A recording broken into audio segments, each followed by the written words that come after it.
What's up, everybody? I'm Scott, this is Andy, and today I wanted to actually look into this crazy thing that Andy was showing me around the office. So we all kind of play with alternate tunings, maybe more than your average guitarist. I guess this comes from having millions of strings everywhere that we can easily grab. But Andy came up with this kind of crazy concept that's a little bit unlike anything that I've ever messed with before. I actually have not yet played it. So we're going to see what the heck this is, and then probably I'll get to play it and it'll sound horrible, but it'll be fun. So first up, Andy, what is going on here? What do you have on your guitar? I'm calling this a quarter tone tuning. Mm-hmm. So the guitar, naturally, is divided into 12 notes.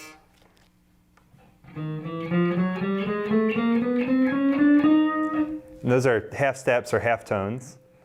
Theoretically, you could divide those again to have 24 notes within an octave. Right. So for there, you could have twice as many frets. And there are necks that they sell. There are a bunch of companies that make experimental necks like this.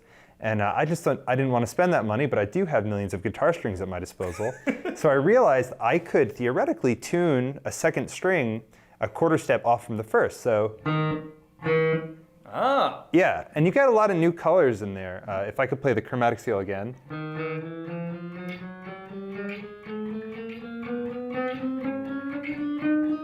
Wow. Yeah.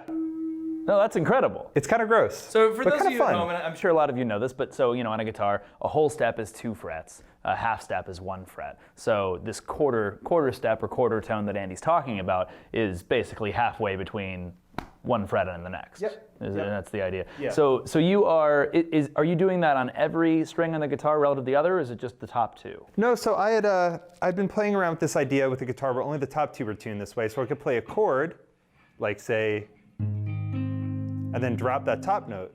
Ooh.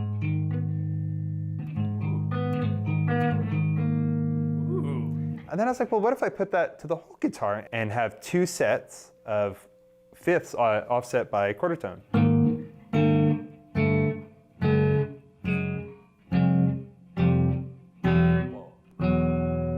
So note by note, and obviously, just say quarter off, I guess, but yeah. What are we doing from low to high? This is a C sharp. Okay. This is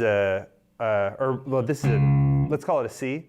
C quarter sharp, G quarter sharp, D quarter sharp. Okay.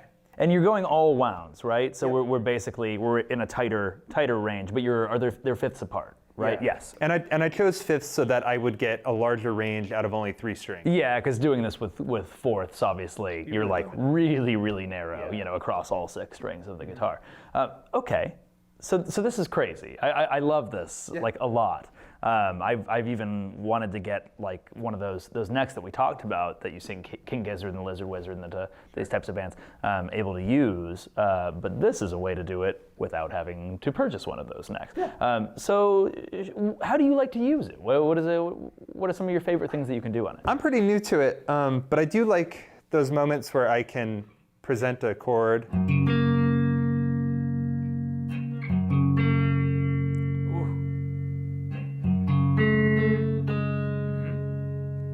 And you use them like a blue note, like.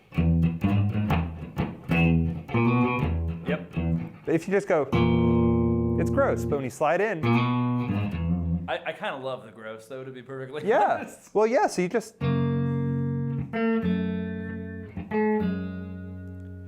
Yeah, and so what's interesting too, of course, is that when you're using the strings the way that you set them up in parallel, where you're like right on that quarter against it, obviously that's super, super dissonant. Yes.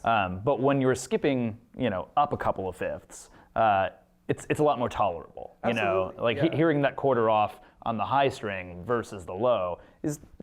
You get the flavor of it more than just the ugh. Yeah. Yeah, and especially like if we consider. Equal temperament, where each one of these frets is an equal distance apart as far as the notes are concerned, versus just intonation, which is an idea where you fret an instrument according to the harmonics. So like, those are different notes. They're about 15 cents apart. Yep. But with the quarter step, you can kind of get to that territory. So that was actually something I was going to ask. So I'm familiar with the concept of just intonation. I haven't played with it a ton. Are there instances when you're strung up like this where that quarter off note is actually a little bit closer to sort of the just intonation version of what would be in that scale. If I'm communicating that right. Absolutely, absolutely. So like I could play a 1, 5, and a 3, but the 3 will be a quarter step off. Because it's usually that third that is That's a little the one. bit off. Yeah, okay. yeah. Yeah, it's I'll bend it in, and that's like a JI3. Yep. Yeah. Oh, Versus and you could hear the way those resonate. Yeah. that sits. I'm bending into it, but and then I'll play with a proper third. There's the way you know, when you tune and you play like and you tune them together, the way it beats, that's called heterodyning, and you can hear a lot more heterodyning than. Yep. But I did not know that was the term for that, was heterodyning. heterodyning, But yeah. I know exactly what you're talking about. That resonance of two notes as you hear them together, that warble that you get. But then also you can purposely get even more if you want. Yeah. Which is fun too. I like doing this thing where it sounds to me like it's melting. I'll go one note at a time lower. Oh, sorry.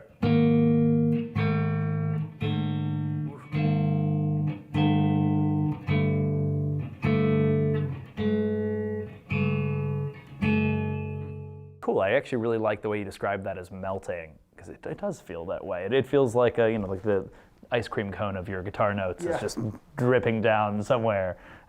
This is so cool. I really want to try it out myself, though God knows what's going to happen. But a couple more questions real quick first. Yeah. What did you go with gauge-wise? I imagine you're using the same gauge for the two quarter offs. I went a little off. So this would be a 52 to a 50, and then a 30 to a 28.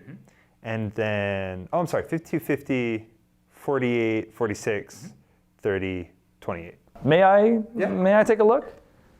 Bear with us at home here. I literally, because I wanted to preserve this moment. Jesus.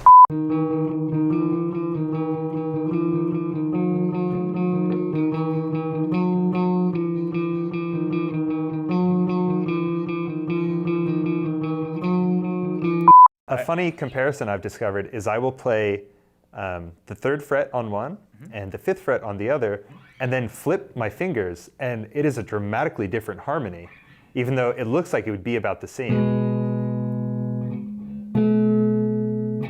Oh, rather, the same set of strings. So like a quarter step pair, like the top two. Yep. Just play like a power chord shape.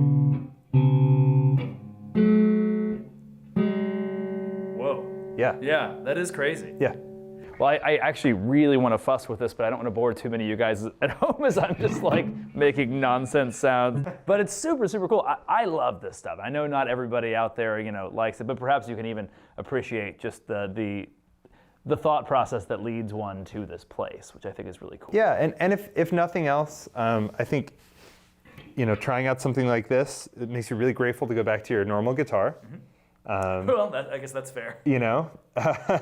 And also, it's just you could break out of that kind of 12-tone box. And, this all started because I was playing with tunings that had things in unison. Yep. And then one would go more flat than the other. And all of a sudden I was like, oh, this is a great way to get that 24-tone sound.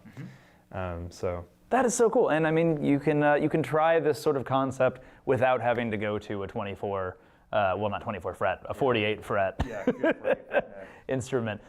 So I think that's really cool. I love that you've come up with this, and I hope that you find even cooler ways to utilize it in the future. But just in general, and I hope, if nothing else, that these weird experiments we do on here serve to encourage you to try crazy things. The worst thing it could do is sound bad, and the reality is, there is no bad. I mean, it's all a matter of perspective. Yeah. If you play a note that sounds bad, and then you just keep playing it, that's jazz, baby.